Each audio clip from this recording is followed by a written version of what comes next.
Umbuke panoita kuti udye. Hasha dzako dzakuda control. Saka tana maroja akanitsana kuna ndo pari notice. Hasha dzine control. Kuti tese dzakugumbuka yedu but tisimugara bana. Let's be real. Munhu anogumbuka yes, but there must come a level, a dimension in life. They always want to kugumbuka hangu, but ndima ile wana wangu. Kugumbuka hangu, but ndiye murume wangu. Ukadai kama boundaries iwayo. Prayer ipite rescue. Boss wakaipotera munyama. Imagine by David takabaya munhu wine mfumo. Ndida kudemonstrate uhasha zedu.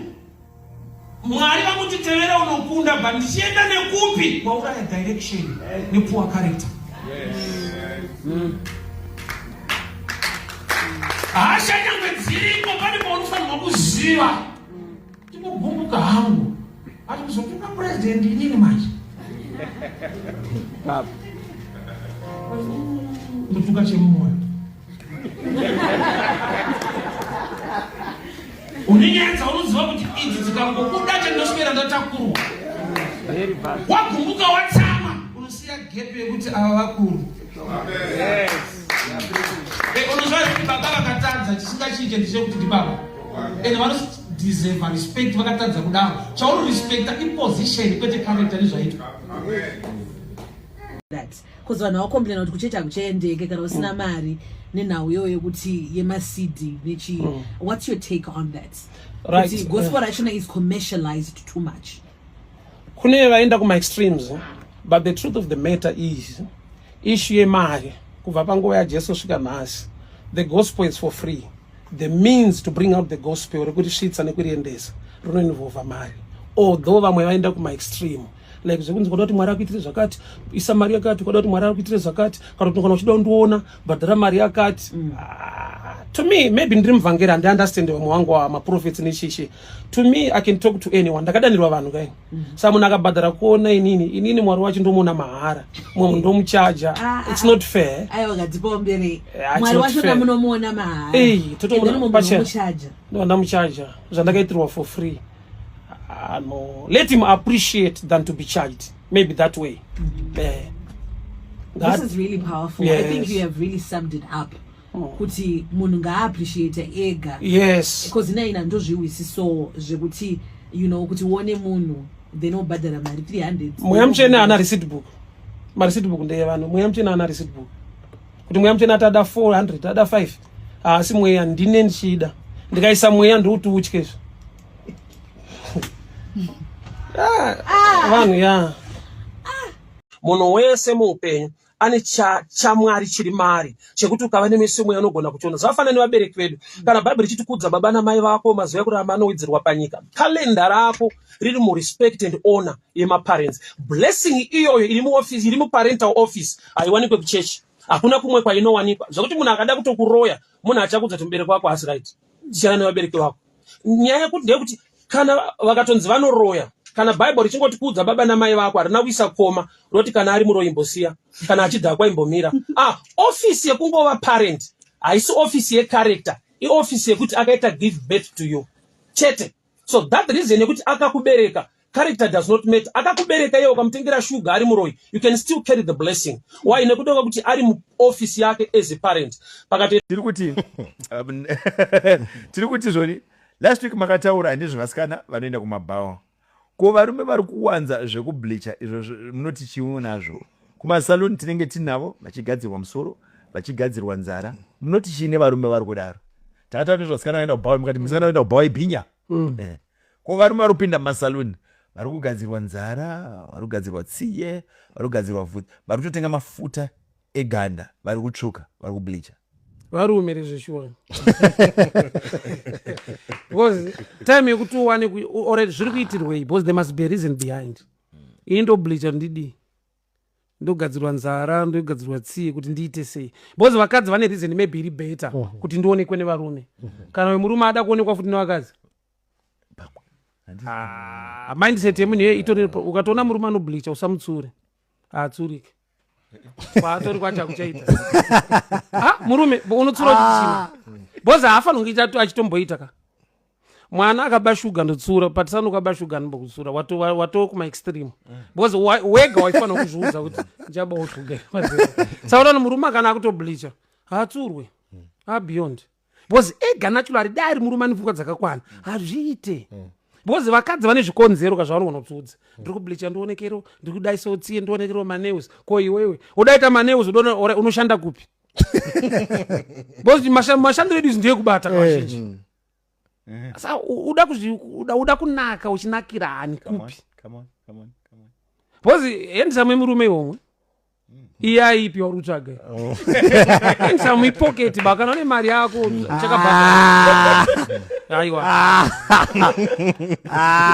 ndotenda vaparika atinge apedza ndizvozvo hatina tsitsi baba murume anoita zvemasaru nechichi anokamburwa ndizvozvo unokamburwa handizvozvo uda kuita sei because wapinda musaluni wakadzi kuti wazouya tibate mabasa kove imimiwo tikuti uzoya tibate mabasa ndizvozvo uri kuita sei uri kutsiye ndiani murume ari beautiful baba amene tikutariseka imimi muri panapa kana madzimai njai mamwe akanzi sarudzai vanogonsapika futi iwo handizive kuti mafisi edu hapana hatikwanise baba hatipinde mubeauty contest sewarume saka tane murume ari musaluni ukuona vanhu vatagadzira nawo that's why women are suffering tano ungatora murume ugomisa mumba mune mukadzi saka le muchidhiskasa nyaya dze hanzi nzwara dzako dziri sei hanzi murume achiti handi kutonopolishwa dzamumba unoza nyaya dze tikuda kutaza conversation yavari kutaura mukadzi achiti hatsiye dzako idzi hatisadzana dzeti iye aiti ameno ndikutoenda kuti ndatotaura nemusikana yandivo mafuta mafuta ayo conversation you see he's actually a weak man in process. This is not us as Africans. We need better African men because zvatinazvo kuno kubaba nemamiriro akaita even tikatavaiparidza last week kuti mwana haagone kuroorwa oro kuroora asina kumbochengeta vabereki kuti achangobva kuuniversity and start working orora hanzi ngaambochengeta vabereki. What's your take?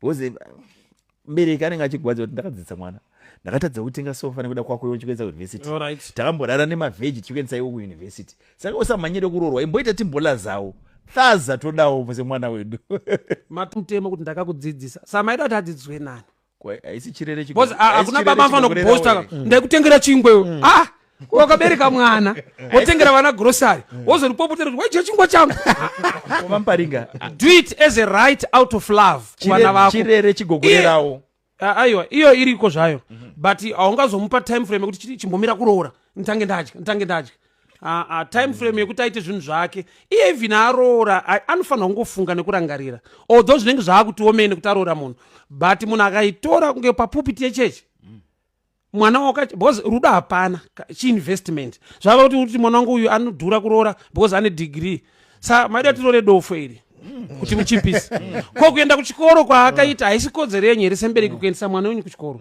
saka pane zvinhu zvatofanira kuita out of love kuva munhu anogona ko ukachengeta munhu asingazokuitira kana anything mulife unofanira bitterness ka but mwana wako yes zvinhu izvi akasazvifungawo ana sekuru anani kuti muzukuru onaka pawasvika apa kudii but kuti utomuomesera kuti ndoda kutanga ndadya haufaniri kutanga waroora kusvika ndadya mari iyoyo because ndiri mubereki wako ndakakusvitsa padakatisa iyoyo tatoisa mumhosva mwana anosvika paanodemba kuti kuberekwa uko because kuna vamwe abereki vekuti nyangwe aitira mwana wake zvinhu izvozvo anoshira mwana wake kutoenjoya life than kuita sekunge arikuda mupanicha kuti ndakakuroora pana paunotochiona kunewa kutoti anotospoilwa futi apasa anotengerwa mota apasa chikoro akuenda kubasa ugona kutengerwa futi imba aroora saka iculture inogona kudevelopwa nepoverty nhamo iriko inosvitsa vanhu pamalevels zvokuti munema kuti chivanhu inhamo nechivanhu zviri padhuze nepadhuze so mukatadza kuseparata mushe munosimbikira kuchivanhu iri poverty iri kutaura ndida kutogara ndadyawo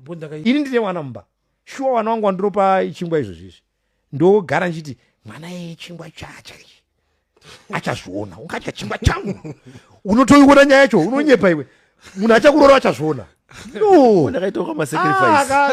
aye wakadai shuba who does that out of love ndinotoda kuona mwana wangu achidya I need to work more but in a ground of poverty unoendesa mwana unomubvisa kuva mwana womuita a return ticket kuti shamwari iwoka usiri mwana wedu shauri watiwo project inofanira kuenda mafurutsu saka mu line of poverty where there's nothing we see such minds being applied we know kuti kana masvingo unogona kuzviwana apinde kwamutoona wamuparinga.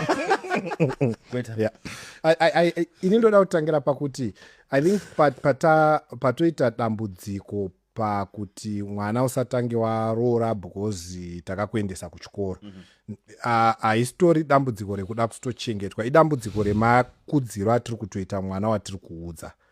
Because mwana uyu tiri kutoasima kuti mwana asiri kutoziva kuti ane irresponsibility as well kana kuti an obligation yekuzopa kumaparents ega. Saka iwo semwana zvinofanira kunga zviri inculcated in you kuti mukukura kwangu ndichaputawo ndichiti ndaisapa and pakutoti ndaisapa even waroora uruda kuti waisa kwenyu waisa kwatezva mumbuke panoita kuti udye hasha dzako dzakuda control.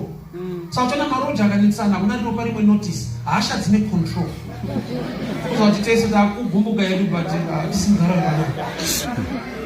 Let's be real. Munhu anogumbuka yes but there must come a level, a dimension in life yaunozwa kuti kugumbuka hangu but ndima iwe vana vangu, kugumbuka hangu but uyu ndiye murume wangu. Ukadarika maboundaries iwayo prayer ikuite rescue bosi wakaipotsera kunyama. Imagine dai David takabaya munhu wine pfumo tida kudemonstrate uhasha dzedu Mwari vakutitevera unokunda but ndichienda nekupi kwauraya direction nepoor character. Hasha nyangwe dziriko pane paunofanirwa kuziva tikugumbuka hangu ati kuzopinda president inini manje ndotuka chemumoyo unenyanza unoziva kuti idzi dzikangokuda chandoswera ndatakurwa wagumbuka watsama unosiya gepe yekuti ava vakuru. Unoziva kuti baba vakatadza chisingachiite ndechekuti ndi baba and vanodeserve respect vakatadza kudaro chaunorespecta iposition kwete character nezvaitwa. Kuti akazodza musoro wangu namafuta mukome unofashuka kuti chinofashuka is not the head. Ukapiwa the anointing what you touch or what you handle ndokunouya overflow kana kuti increase. Saka problem ndekuti wakaipotsera paruoko inozodzoriri nokuti anoti bless the work of your hands. Saka blessing inotangira maoko kuite musoro ndewezodzo maoko ndeyekubata. Saka yako wakaipotsera munyama.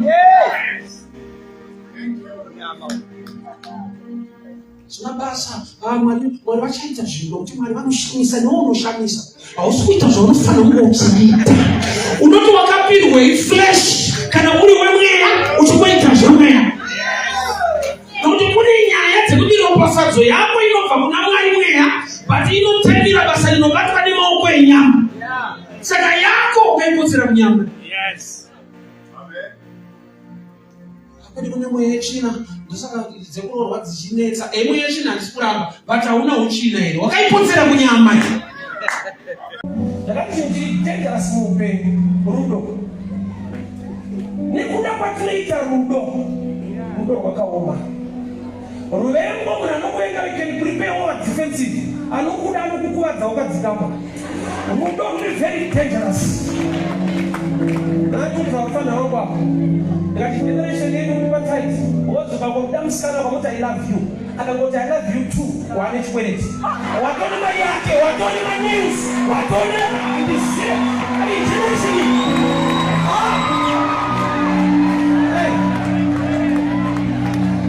asina muchisi tinayokomana pati ukanzi I love you too wane mari yake uchaona mangwana wako kwa birthday. Asikuti zvakaipa ndingoti zvikwereta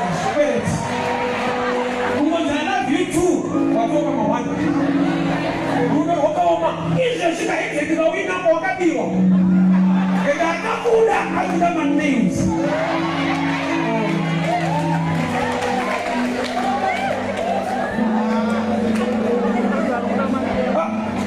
I love you too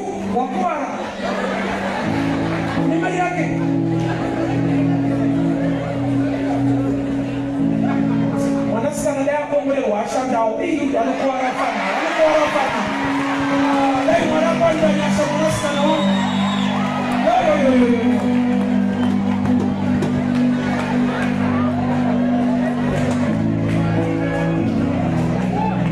do what God wants you to do. Just stand on his way. May the Holy Spirit guide you and help you. And I know one thing for sure. That same road wa urugutiza anofa nokuti wamutiza kwete nokuti wamuroha. Takanzwa the other side of God is mighty and powerful. Takanzwa ari mwari wokuti akasumuka wengi vanoparara. Takanzwa ari mwari unokurwira hondo dzako dzese. Takanzwa ari mwari unokusimbisa to stand and to fight. But I got this other side of God. Yekuti Jesu ari mwana wa Mwari.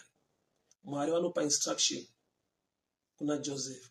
Tiza ine mwana. Tiza ine mwana. Kunenge kucompromise. Why? Because if people meet you along the path, wakubvunza kuti why are you running away?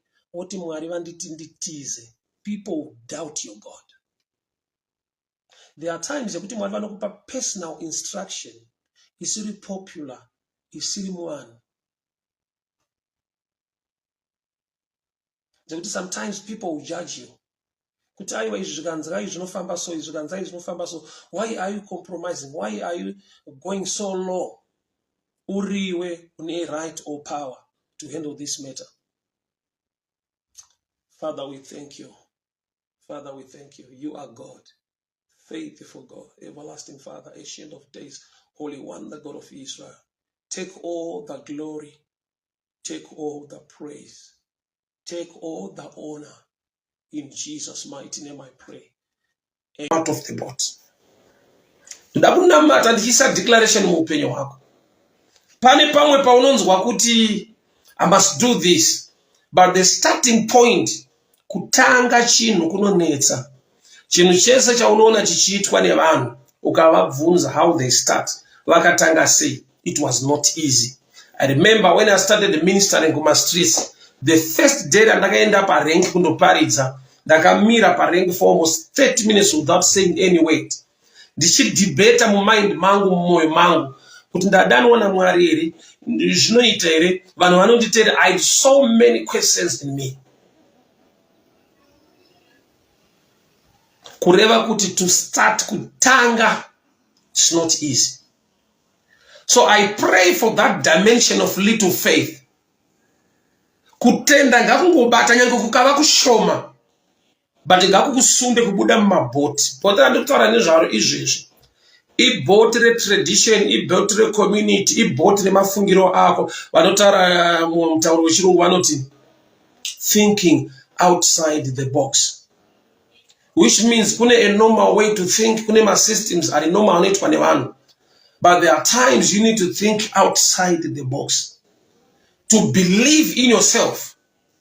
To believe kuti aiwa izvi zvinoita ndakutoita inini. Kamweya. Vanoenda pese pakabatwa mari dzako kuti dziuye muupenyu hwako. Vanoenda pese pakavharirwa utano hwako kuti nyama yako iporese usimbiswe. Vanoenda pese pakavharirwa ma-opportunities ako. You need just 3 men to break through. Tinofara kuti Jesu wedu wakafa, but on the 3rd day he rose up. Arikumuka in victory, which means you need the revelation, resurrection.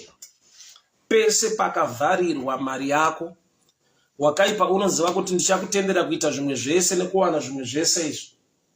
But pano ndo panogadzwa madhimoni ekuti but paissue yemarriage ndo pandakabata. Joy yako uchiwana kubva kune zvimwe zvese, pane a certain issue yaunoziva kuti iyi wakaipa akagara pawanano yangu, wakaipa akagara pamari dzangu, wakaipa akagara pautano hwangu. Ndingangodaro ndichifara ndichicelebrate zvimwe zvese, but there is an issue yekuti ndikafunga nezvayo inondirwadza, inondichemedza. Zvimwe zvese zvandinoshuwira nekutsvaga ndakazvowana, but there is an issue yekuti pane madhimoni akagara pachinhu chandinoshuwira zvikuru. So Twana Mwari achitishandisa this generation dispensation kwete nokuti takarurama. Inyasha dzenguva, in the last days I'll pour out my spirit. Sons and daughters will prophesy. Now in the last days when the holy generation is available, I'll pour out my the prophetic move ine chekuita nedispensation kwete holiness. So inonzwa vaprofita vacho vane nyaya iyo vachiprofita. Ndatopedza. Unoenda deeper ipapa kuZimbabwe. Wandisina kunzwa nokuti at least akura zvekuti anomanager wandinonzwa. Zvimwe zvinhu ndezvako but uri kuzvimanagerwa nokuti haugone kuzvimanager, hauna maturity. Unozari tsime ravhurwa nekuda kwaIshumaeri nokuti ndiye anzwiwa, but haatenderwe kuona tsime iye Mwari vanzwa Ishumaeri. Nokuti Mwari vanotyira Ishumaeri patsime, but vanoda kuti Ishumaeri anwe mutsime. Saka panotrustwa munhu anonzi unopota uchimucherera uchimutambidza. Kurati une zvimwe zvinhu zvako zvaunopota uchipiwa zvishoma zvishoma. Ndezvako Mwari vakapa mumwe munhu kuti apote achikupa. Anoziva kuti vana vawina wese murume vana vako saka vane senemu yako. But unototrustwa kuti mukadzi akuitire vana ivavo. Ndevako vana but hautenderwe kuva nawo kusvika wane mumwe mukadzi. Zoti akangorowa Jadheo wavharwa. Ndikokuudzaka. Alright, rega ndisiye. Unomanagwa iwe une potential yokuita matwins. Boza andoona kuti pano tinofane nzara netu aripo. Potential unayo but una the ability to manage zviripo zvacho. Your platform kuchina so ngatichengetedzei dzimba idzi usarega murume wako anongoenda because hauna kurongeka. Kune vakarongeka vari kusiyiwa nekuda kumweya yechina. Don't judge people kana wako ari pamba. Ndakazodiscover kuti vamwe varume vasiri kunze vasiri kuenda kunzewo havana zvokuendesa kunze kunodhura. Kunobhadharirwa vanhu renti kunzewo kwasamuzvizive. Akakuti kunze kunodiwa munhu ndiani?